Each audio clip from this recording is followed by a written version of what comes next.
Shehan Jeyarajah, CBS Sports today on a day that, wow, college football with banger news with, of course, Gundy out at Oklahoma State, and then the John Mateer news at Oklahoma, which is huge in many ways. Shehan, your thoughts? Obviously, Mateer something we'll get to, but Gundy, that clock just seemed like it was ticking. It was a matter of time, whether it's a Tuesday this week or whatever, but they got to move on. They have to move on. And it's good for him, too, to probably take a deep breath now. Yeah, no, I agree. I think that this was kind of over. You can point to some moments last year, but especially once that Oregon game ended 69-3, that's just something you can't come back from. Losing to Tulsa for the first time at home since 1951. It was just a steady line over and over again of new low moments for this program. I mean, to go from a 52-0 loss to Colorado last year to a 69-3 in your very next FBS game is just frankly unacceptable for a program of that magnitude. And, I've been kind of, I guess you could say, raising the warning sirens a little bit for a couple of years with this program. I think that after Jim Knowles left his position as defensive coordinator for Ohio State, this team just hasn't acted like a big-time program in so many ways. Obviously they've had success in the past going to the lower levels to get assistant coaches, but they hired a coordinator from Division II, Brian Narda, who ended up being kind of a disaster. They don't end up swinging on a big-time quarterback. It's been a couple of years since they've had league average even quarterback play in Oklahoma State. And then to add on top of all of that, I mean, he mentioned that over the last 3 years that Oklahoma State has only spent about $7 million in NIL. Now, let's be clear. That's not an Oklahoma State doesn't have money situation. That's the coach does not prioritize it situation. So ultimately, I think that just all these things snowballed to a point where maybe, I think at the end of last year, Gundy was ready to change his ways a little bit. But to be clear, honestly, it's too late at this point.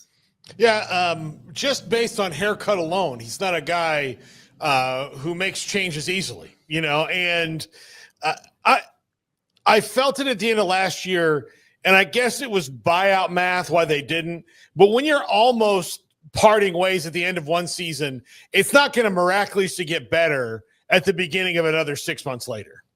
Well, and this is what I'd say, right, is that I think that every program, and actually let's talk about, what happened at Baylor with Dave Aranda for a second, right? I think that every program is sitting back and thinking, what's worth more to us? Making a coaching change and spending all that money, or trying to give our coach the tools to figure it out? I think that Clemson, Dabo Swinney, going through some of the same situation, right? I think the big issue for Oklahoma State is that, okay, he made some of these changes. He obviously adjusted his contract, so his buyout was a little bit more reasonable, which I think was a legitimate win. But there just hasn't been any reason in 2025 to believe that this staff has a plan. And that's the biggest thing. If they were a very young roster, if they were figuring some things out, if they were developing some stars, if they were hitting it big on the recruiting trail, I think it's a much easier sell to say, hey, this is just a crazy rebuilding year. We're losing, but we kind of knew that we were going to lose. The idea that they were going to go from 3-9 to 10 wins again, obviously was just not realistic for this program or for any program, frankly, right? And so I think that that's the biggest thing, is that there just doesn't seem to be any clear plan of how they're planning to leverage this.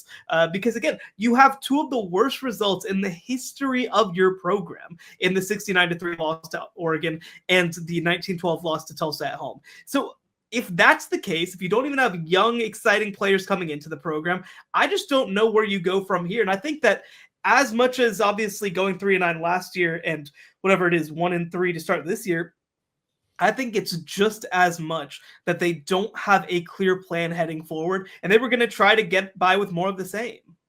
Yeah, Chad Weiberg's doing a press conference right now. It's like an hour into it, so I'm looking forward to seeing what he had to say. But yeah, he basically let me know, there's no coming back for Gundy, so they went ahead and bit the bullet there. Shehan, we could talk about this, and I'd have fun doing it, but there is a lot of other stuff going on. John Mateer, the news breaking within the last 30 minutes to an hour that he's going to be missing some time with a hand injury. Looks like a thumb that's going to need surgery after the win over Auburn. Great win for OU. Crazy game, frustrating game if you're an Auburn fan, but now a very frustrating piece of news for OU. How do you think they managed to navigate this timeline? And what do you think it is, big picture, that this boils down to for them? Yeah, this is a huge deal because, yes, they have improved offensively, but a lot of that improvement is just that they have an elite quarterback under center right now. And I'm not even saying that that necessarily that like a good quarterback would have saved them last season. They have one of the best in the country in John Mateer. Without him in the lineup, I am extremely worried about this Oklahoma team. I was looking through some of the stats, and John Mateer is responsible for all but 80 yards per game of Oklahoma's offense. He's number 2 in the nation in total offense as an individual player, even though Oklahoma is only number 50 in total offense as a team. So without John Mateer in the lineup, and by the way, they're handing the keys to Michael Hawkins, who started a couple games for them last season, I don't know if this offense is going to be able to do a whole lot. They haven't run the ball at a high level. They're still averaging only about 3.5 yards per carry. Their offensive line has struggled. They've allowed a ton of pressure that John Mateer has managed to escape. The receivers still aren't very good. Their top pass catcher at this point is a converted linebacker, Jaron Canuck. And so I just don't know if they're going to have the offense for these next couple of games. Now, the timing is, I guess you could say, okay for this. They play Kent State. Then they play Red River. That's probably going to be a tough game for them. And then South Carolina on the road. There's some hope that he could be back before the end of October. But then, by the way, they play 5 straight games to end the year against AP top 20 opponents, starting, by the way, with Ole Miss at home, which is number 13 on October 23rd. So it's a brutal couple of weeks. It's a brutal situation. I think that like maybe the one thing that you say is that this is a big enough complication that maybe Brent Venables just gets another year as long as this thing doesn't fall apart. But like this is something that they could not afford to happen right now. If we were going to show the odds of the Heisman as of this morning, and I'm sure I've gone on a couple of different Vegas sites, I haven't seen any adjustments, but I'm sure that plus 700 has changed a little bit. And then all of a sudden, if you had somebody that was like plus 19 or so, you can get on that right now and have a better chance than you did when you woke up this morning. What are your thoughts? We discussed this, and we're going to get into it more, but we didn't quite do it because of the story with Gundy and Mateer about the blurry line with Utah injury reports and what they reported with their quarterback, Devin Dampier. Yeah, to me, it's clearly skating the rules at minimum, right? I think that if you have a guy who's not participating in practice, I don't think that you can make a legitimate argument that he did not, that he's not at least somebody who belongs on the injury report, whether you want to put him at probable or questionable or whatever. Their case, because I actually spoke to some people at the Big 12 about this and kind of alerted them to this yesterday. Their case was, well, it was never in question that Devin Dampier was going to play in the Saturday game. So therefore, there's no reason that we needed to report him as a player who might not play on Saturday. But let's keep in mind why these rules exist. To a large extent, it's because of, one, gambling, and two, just sort of the illicit flow of information. So if you are, let's say, a gambler and you had information that Devin Dampier was banged up and not participating in practice, which is something that a good amount of people could have known, that is a huge liability for whether it's Vegas, whether it's Utah, whether it's the Big 12, whether it's college football at large. So I was honestly a little surprised, maybe a little even pleased that Utah did put out a statement that they were contacted, that they were called out by the league office about this, because again, this is just the kind of blurring the line situation that you cannot get away with if you want to be a major college football organization. They instituted these rules. Kyle Whittingham said before the season, if they institute it, we'll comply. Well, he's had one chance to do so and he already hasn't. And he didn't release the depth chart either, and all those things. He's a grumpy old coach and doesn't want to change things. And by the way, I will say on that, like, look at the guys who haven't released depth charts this year, right? Deshaun Foster, Bill Belichick. I don't know that, like, if you think that you have something to hide that's going to give you a competitive advantage, you're probably wrong about it. Look, everybody's seen all the film of you. That they know you're not like if a guy could help you, you're not hiding him. It didn't face Tech at all on Saturday, boys. Absolutely not. It's the stupidest thing. I'm curious your thoughts on Dabo Swinney, and he answered a question. Like I think context is important because he went on a 13-minute rant last week that was either a message to his team or a shot to all the haters. After the question was, what offensive play would you take back from the Georgia Tech game? And he didn't answer that question. He answered Tyler from Spartanburg's question from a year ago, right? He answered that question. Where do you think it's headed for him? Because this week he was really kind of down in the dumps and kind of maybe realized, man, I really wasted a rant.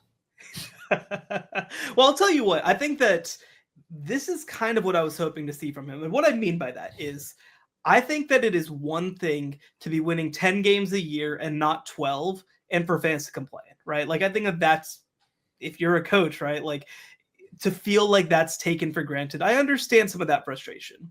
When you're 1-3 and you're actually just a bad team, I don't think that you have that right anymore.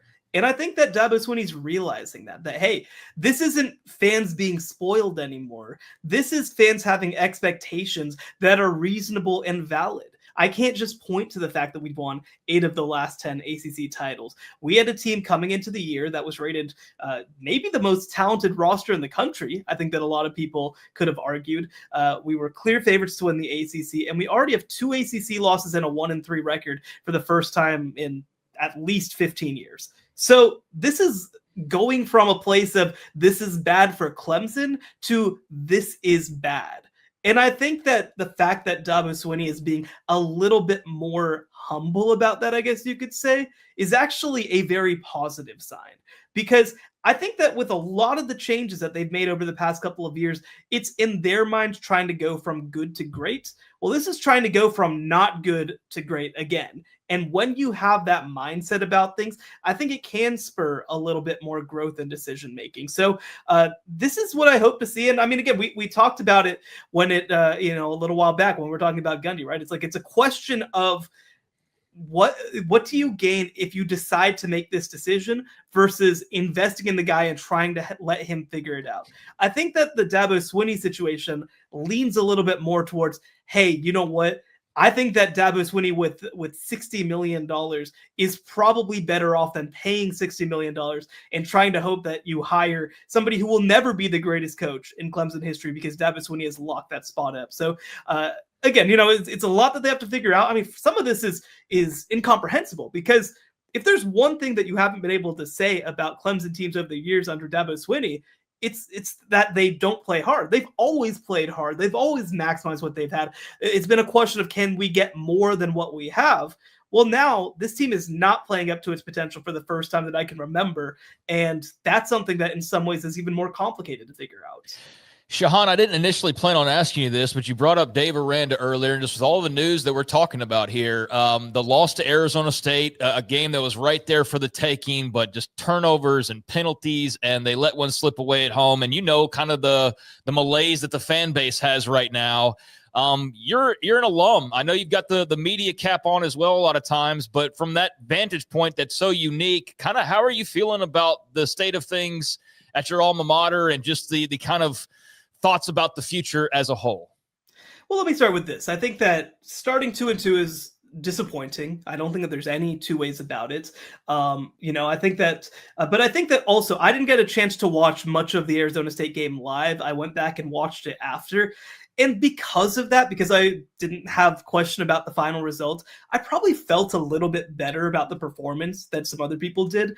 Mm-hmm. I thought that they hung pretty well defensively. I think the secondary has improved even since the beginning of the year. Obviously, the defensive line remains a huge issue, but that was kind of a game that I felt like Baylor outplayed them for a lot of it and just turned the ball over 3 times, like you said. That's the sort of thing that just happens in college football. Now, I think what's most frustrating for people is that they're in this situation where you get these big home games, you get these big opportunities, and they keep coming just short. That is something that I think starts to wear on a fan base over a little while. But let's take it from small picture to big picture for a second. I mean, Arizona State in Big 12 play is probably the second best team that Baylor will play this year, maybe the third best team. There's still a game against TCU ahead. There's still a game against Utah ahead. But I don't think that anything that I've seen from the team to this point tells me that they can't be very competitive and win almost any of the rest of their games. So I think that, look, last year, of course, they start 2-4 and managed to reel off 6 to end the year. I don't think that this team should have started 2-2. I think that 3-1 would have been a much better position to be in, but I don't necessarily think that I'm panicking either about the way Baylor's looked. I think that they've showed a lot of promise at almost every position group for stretches. Now, look, again, the defensive line, I have some big questions about what they're doing there and how they can continue to try to maximize that heading forward. And the linebacker injuries are also pretty tough, but I think the secondary's grown under the new coaching staff. I think every offensive group has had really good moments this year, even if they're trying to string together all of them at the same time. So I'm not all that worried about it, but also, again, it probably makes a difference that I didn't watch that Arizona State game live. Yeah, and that game, that next home game's at 11 o'clock on ESPN Plus. If they start to drop into that quite a bit, that's something to at least be kind of watch that as it goes. Will be interesting how they react to Meacham, whether Oklahoma State changes, does it give them a lift for a week or not? I don't know with that game in Stillwater. Shehan, thank you, buddy. Appreciate it as always. The article you wrote about Gundy at Big 12 Media Days is July 9th, CBS Sports, was really good insight on how he was feeling at the time. Thanks for your time. We appreciate it. Thank you so much for having me. Shehan Jeyarajah with us on CBS Sports